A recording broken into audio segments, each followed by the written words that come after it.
8টি ভোট কেন্দ্রের মধ্য দিয়ে কোনোভাবে 40,000 স্টুডেন্টের ভোট কাস্টিং কোনোভাবেই সম্ভব নয়। The beauty of DU campus সহ যতগুলো পেজ আছে সবগুলো পেজকে নিঃসন্দেহে নিঃশর্তে ব্যান করতে হবে নির্বাচন পর্যন্ত।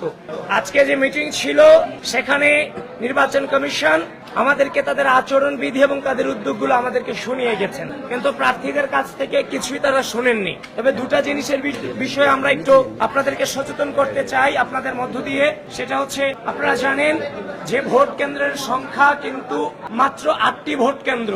তো এই 8টি ভোট কেন্দ্র আপনারা জানেন যে আমাদের প্রায় 40,000 ভোটার, ডাকসু এবং হল সংসদ মিলিয়ে প্রায় 41টি ভোট দিতে হবে। 41টি ভোট দিতে গিয়ে প্রায় 7 থেকে 8 মিনিট সময় লাগবে। এভাবে যদি 20টি বুথ থাকে তাহলে 1100-1200 ভোট কাস্ট হওয়ার সম্ভাবনা আছে। সুতরাং বর্তমান যে প্রেক্ষাপট, এই প্রেক্ষাপটে এই 8টি ভোট কেন্দ্রের মধ্য দিয়ে কোনোভাবে 40,000 স্টুডেন্টের ভোট কাস্টিং কোনোভাবেই সম্ভব নয়। যদি ভোট কেন্দ্র না বাড়ানো হয় তাহলে 2019 সালে ডাকসু নির্বাচনে যেমন ভাবে অনাবাসিক স্টুডেন্টরা বাহিরে এসে দাঁড়িয়েছিল, হেডলাইন তৈরি করা হয়েছিল, ভিতরে ছাত্রলীগ দাঁড়িয়েছিল, বাহিরে অনাবাসিক স্টুডেন্টরা দাঁড়িয়েছিল, পরবর্তীতে ঢুকতে পারেনি। কিন্তু এবার রিয়েল লাইন হয়েও অনাবাসিক স্টুডেন্ট কিন্তু দেরিতে যারা আসবে তারা ভোট কেন্দ্র হয়তো বা নিজেদের ভোটটা প্রয়োগ করতে পারবে না।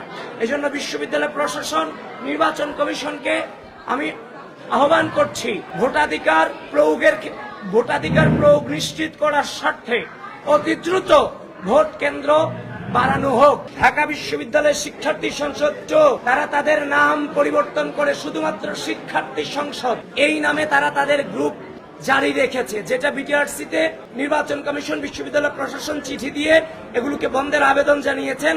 ঢাকা বিশ্ববিদ্যালয়ের শিক্ষার্থী সংসদ 2 এখনো চলমান আছে শিক্ষার্থী সংসদ নামে, যেটা থেকে নির্দিষ্ট গোষ্ঠী তার প্রচার প্রচারণা চালিয়ে যাচ্ছে।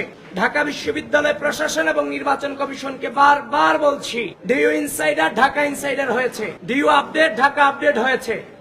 ঢাকা বিশ্ববিদ্যালয়ের শিক্ষার্থী সংসদ শুধু শিক্ষার্থী সংসদ হয়েছে।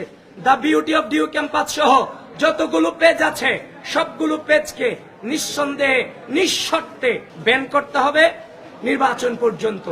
নতুবা এগুলো দিয়ে আমরা ঘৃণা যে ছড়াচ্ছে এই গ্রুপগুলো দিয়ে আমরা আশঙ্কা করছি লেভেল প্লেইং ফিল্ড এবং নির্বাচনের মাঠকে নষ্ট করার একটা সমূহ সম্ভাবনা আছে এই গ্রুপগুলো। অবশ্যই নির্বাচন কমিশন এবং বিশ্ববিদ্যালয় প্রশাসন এগুলো নিয়ে ব্যবস্থা গ্রহণ করবে।